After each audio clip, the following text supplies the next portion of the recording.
Hello, everyone, and welcome to the Down Syndrome Center podcast. As always, I'm your host, Dr. Kishore Balodi, and today we are joined by a repeat guest, Rob Snow, who is with the Improvaneers, who will come and share a little bit with us about his work with people with Down syndrome. And you can go back, I think, it was September 2019, Rob, when we last had you on. The world was different back then. What happened? And but before... Definitely. So before we get too far into it, let me just ask you, if you don't mind, share a little bit with our audience about who you are and what you do and why do you love working with this population? Yeah, and thanks for being your first repeat guest ever. Your only one that will ever happen. I know you'll never repeat another guest. It's a very big deal.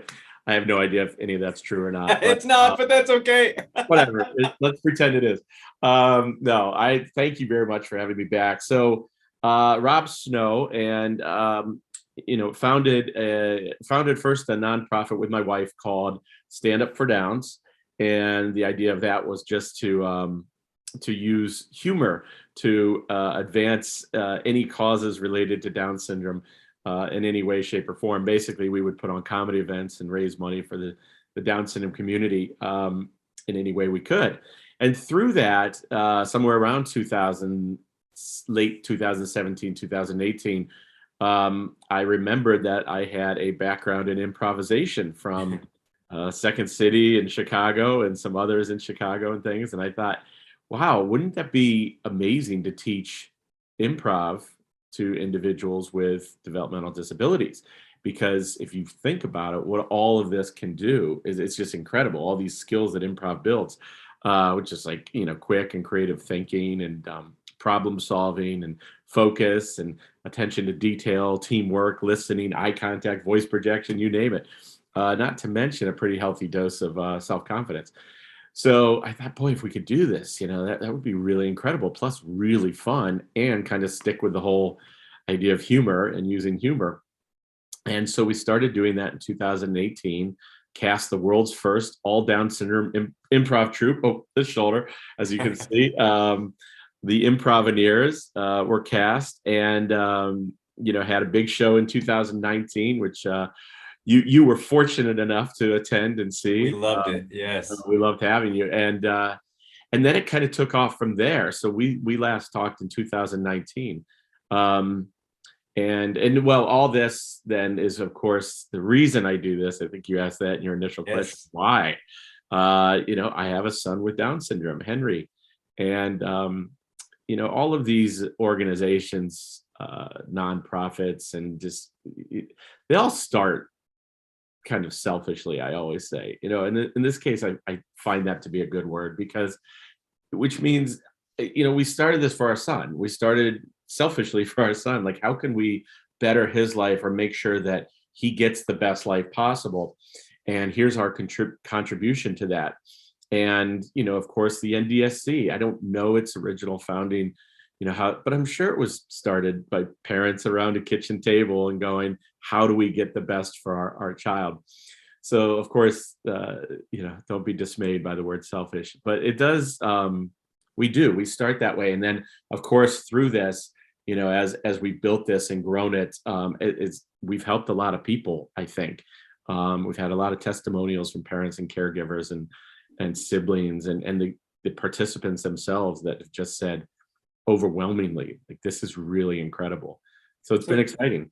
So for our audience that may not have necessarily listened to the podcast from the last one that we did back in 2019, give us just a brief recap. Tell, what is this idea of the Improvaneers? Why do you do it? Does it really help people with Down syndrome?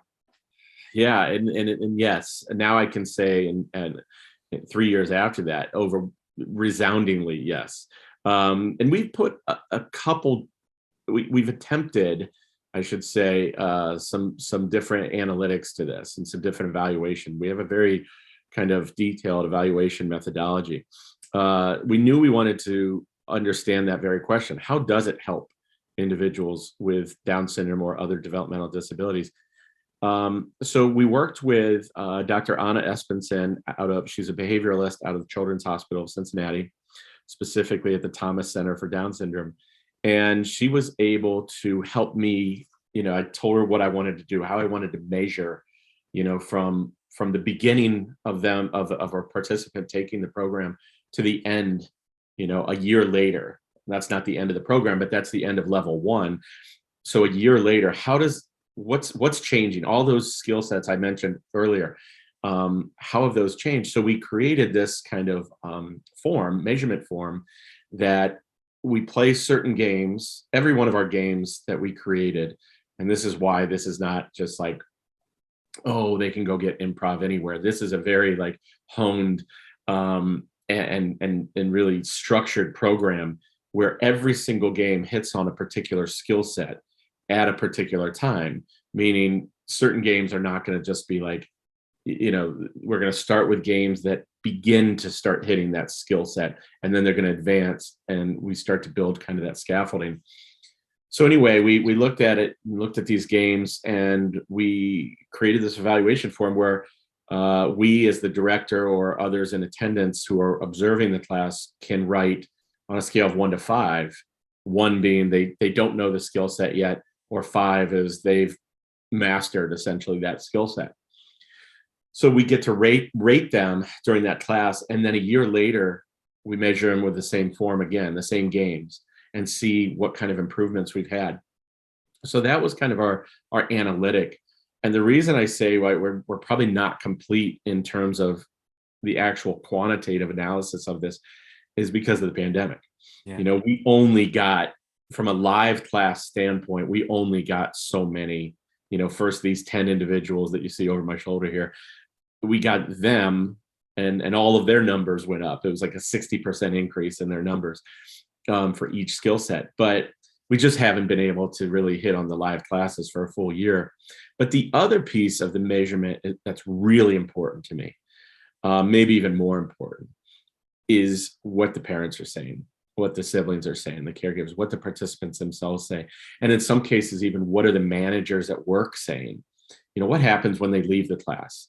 Because we can see a lot as directors in the class, but are they continuing this as they leave?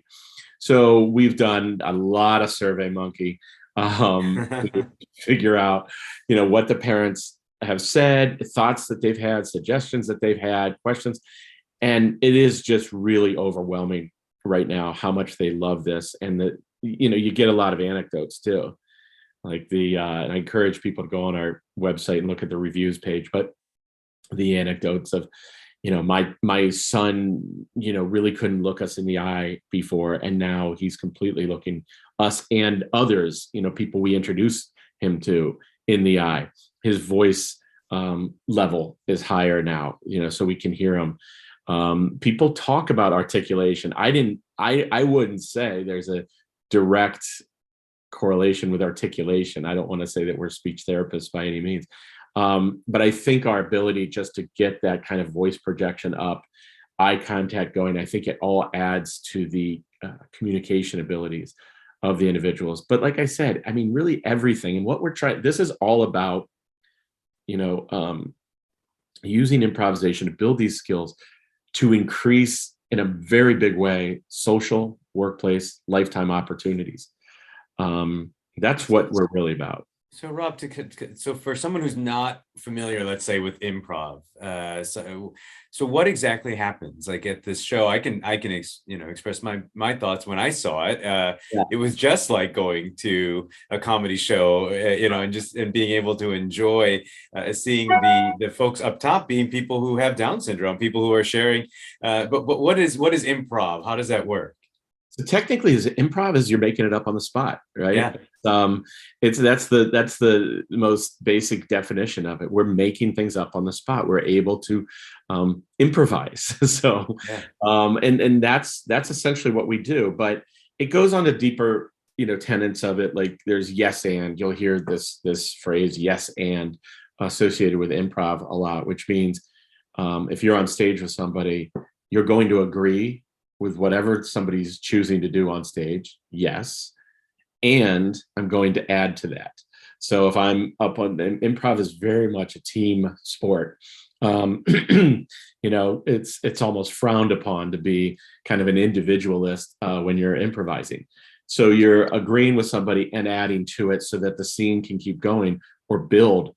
And if you think about how just naturally that equates to real life, think of a job like, one of our improvisers or improveneers, Nick Doyle. He's my assistant director now. He's on our payroll and everything. But he works as a host at a restaurant. And okay, so how does improv fit into that? Well, let's say he's being told to take somebody to a table, and he gets to a table, and somebody's already sitting there. The person made a mistake and told him the wrong table. Well, how does he now deal with that? Because I think we can understand that there is a percentage of our population that would go, what do I, just what do I do? Because just that kind of constructive thinking, excuse me, isn't quite there yet. And so, we play a game now about that. So we play real world games like, what do you do if you get to that table? Or and then we add to that where, he's going to a table, and then all of a sudden somebody spills a big tray in front of him. What do we do?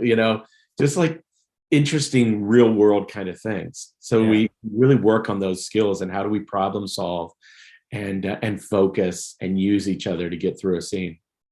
So I love that. And I think, when we saw the show again, like back in 2019, that was really what made it so powerful for me, is the audience is participating. And what's he holding in his hand at this time? And then, the audience says what it is. And on the spot, not only do they have to figure out, okay, what does that mean? But how can I make this now funny back to the audience? And so much higher level thinking going on there, which is really awesome to be able to see these young adults and adults doing that. And even, your little boy was a part of it too, which was fun. Yeah. Back then too. Good, actually. He's 13, and he's kind of sick of it around the house. So here we are, 2019, and we're thinking, okay, this is just going to keep growing, and it looked beautiful, and then COVID hit. So tell us kind of like what happened around this COVID time. How have you been able to keep things going at all, and what do you see coming up in 2022? Yeah, we were really, concerned about that because it really did take off, and we had a lot of media attention, national media attention and things, and people were booking us for performances, for workshops, which we call improvanzas, and also for wanting to start understanding our licensing and how we certify directors out there, on places that we can't, drive to or teach ourselves. We license the program and then we certify directors. So, so we were booked like all through March and April. We had played a San Francisco event. We had an Alabama event. We had a Vermont, like all over the country. It was crazy. And we had to cancel all of that, or it got, rescheduled, postponed, but ultimately canceled because, rescheduling was 2-3 years away. So somebody said to me, oh, you should consider Zoom. And I was like, what is that? And, so I did some research and figured it out. And I said, boy, it's improv, I think it needs a live environment. And then myself and my right hand, Maggie Bassezi, who's my lead director now and lead trainer, we kind of said, well, let's look at all these games that we put together, because we had just created every agenda for the live classes. Let's look at all these games and see what translates possibly over the internet. And we literally started playing them back and forth ourselves. Like she would be on Zoom, and we had Nick there and myself, and we would play these games and see if they worked. And indeed they did. Like 75% of them we could do over Zoom. And so we put together new agendas. We did 5 classes for, I think it was the Down Syndrome Association of Minnesota. And they were immediately like, let's do 5 more. And I was like, okay, let's create 5 more agendas. And then somewhere in the middle of that, I go, let's just create a full year of this, because I think this is going to take off. And we started with that one class, and now we do almost 40 classes a week. Wow. Online. So it's really for everybody now. I mean, we have, I think in that 40 classes a week, I think we reach 500 individuals. Wow. With Down syndrome around the country.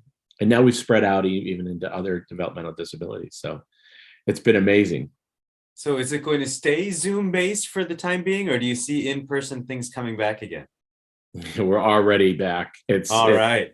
Yeah, it's blowing up in a big way, and one that I've been so excited about. But now it's like, okay, are we ready for this? Like, let's go, because now so many groups, that originally had it online, and I think the online helped because it gave us a little bit more time to prepare, but it gave us an understanding of how it's being taught, the different ability levels of every individual. So we have to adapt to that. And our directors are just so amazing at that. They can really, work with someone to bring out their voice, but also not push too hard to make them not want to come back.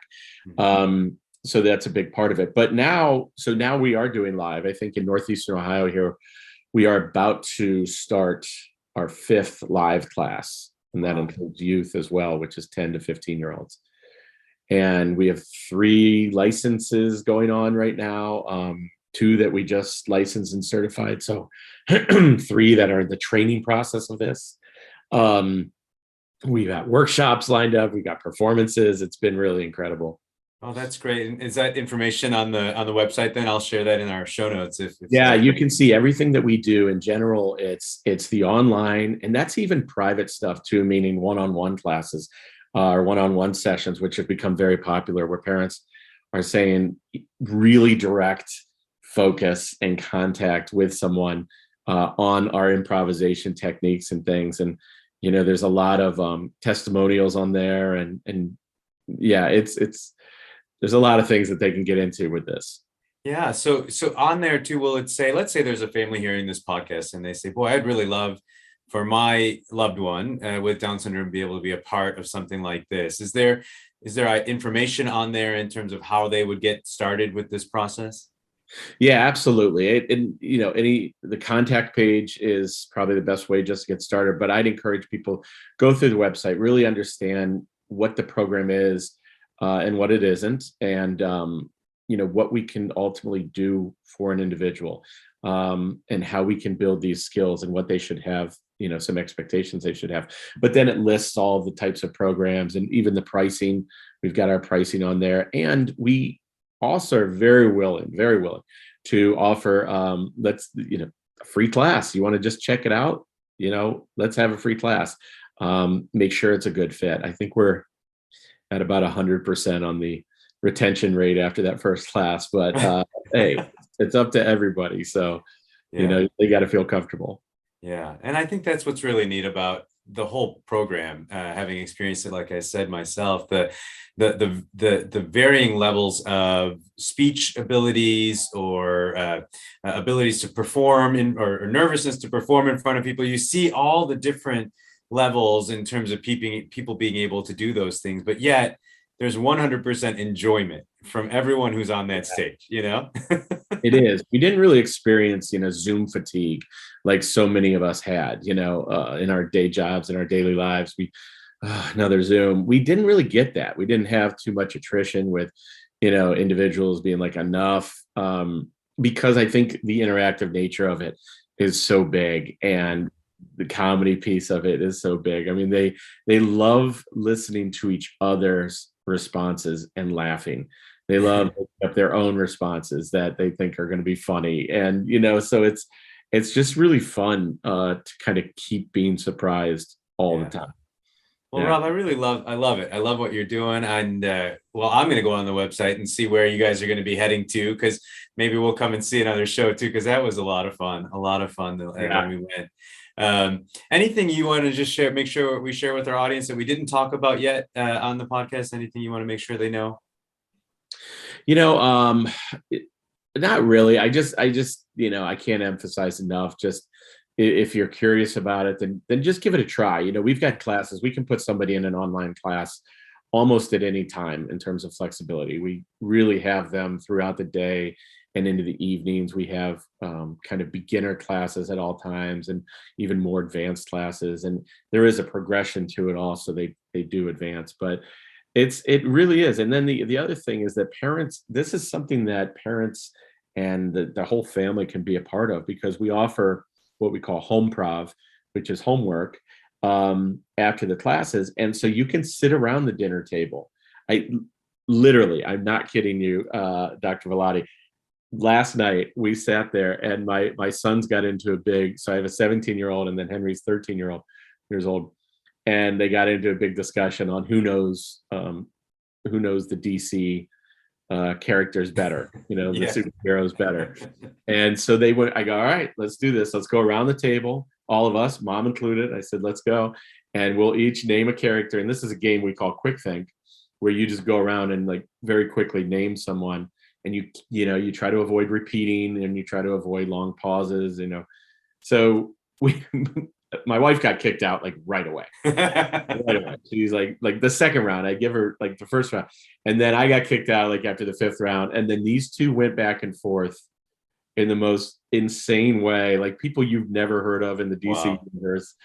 And they're both going back and forth. And like Henry would say some name and I'd go, Charlie, is that? And he's like, oh my gosh. He goes, that's like from, one episode of, Teen Titans, like 5 years ago. I don't know how he knows this, Dad. Like, wow. So it's just fun. We just do that. But there's a lot of aspect for the family to be involved in this. And we can always tell when the family's involved too.